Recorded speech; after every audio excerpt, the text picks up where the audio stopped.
विद्मते तस्मै यत एतच्चिदात्मकम्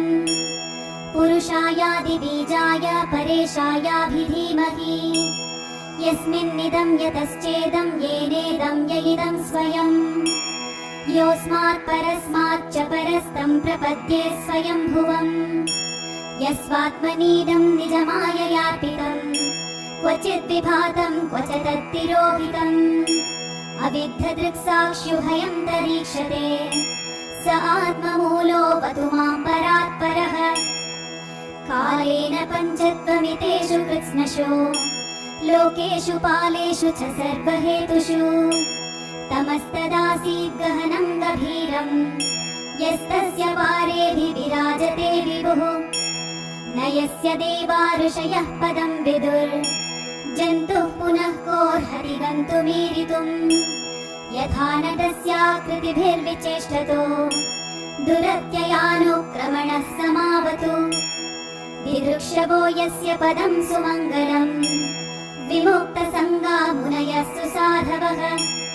चरन्त्यलोकप्रथमव्रणं वने भूतात्मभूताः सुहृदः समे गतिः न विद्यते यस्य च जन्म कर्म वा न नामरूपे गुणदोष एव वा तथापि लोकाप्ययसम्भवायया स्वमायया तान्यनुकालं ऋच्छति तस्मै नमः परेशाय ब्रह्मणेऽनन्तशक्तये अरूपायोरुरूपाय नम आश्चर्यकर्मणे नम आत्मप्रदीपाय साक्षिणे परमात्मने नमो गिराम्बिधूराय मनसश्चेतसामपि सत्त्वेन प्रतिलभ्याय नैष्कर्म्येन विपश्चिता नमः कैवल्यनाथाय निर्वाणसुखसंविदे नमः शान्ताय घोराय मूढाय गुणधर्मिणे निर्विशेषाय साम्याय नमो ज्ञानघनाय च क्षेत्रज्ञाय नमस्तुभ्यं सर्वाध्यक्षाय साक्षिणे पुरुषायात्ममूलाय मूलप्रकृतये नमः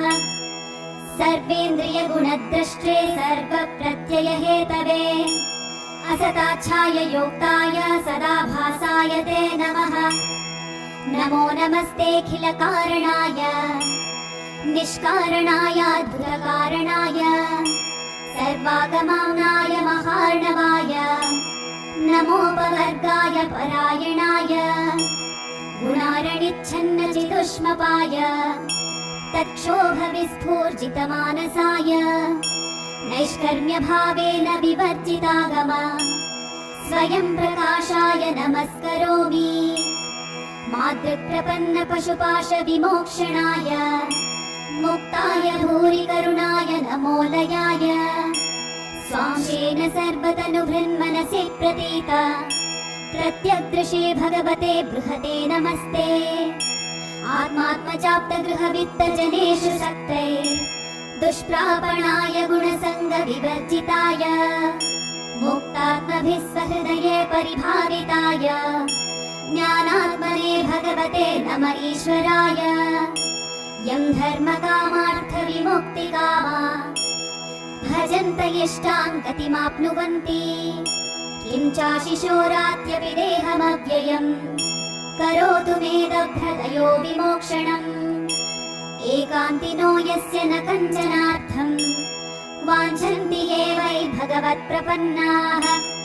अत्यद्भुतं तच्चरितं सुमङ्गलम् गायन्त आनन्दसमुद्रमग्नाः तमक्षरं ब्रह्म परं परेशम् अव्यक्तमाध्यात्मिकयोगगम्यम् अतीन्द्रियं सूक्ष्ममिवातिदूरम् अनन्तमाद्यं परिपूर्णमीडे यस्य ब्रह्मादयो देवा वेदा लोकाश्चराचराः नामरूपविभेदेन फल्ग्या च कलया कृताः यथार्चिषोऽग्ने सवितुर्गभस्तयो निर्यान्ति संयान्ति असकृत्स्वरोचिषः तथा यतोऽयं गुणसम्प्रवाहो बुद्धिर्मनः खानि शरीरसर्गाः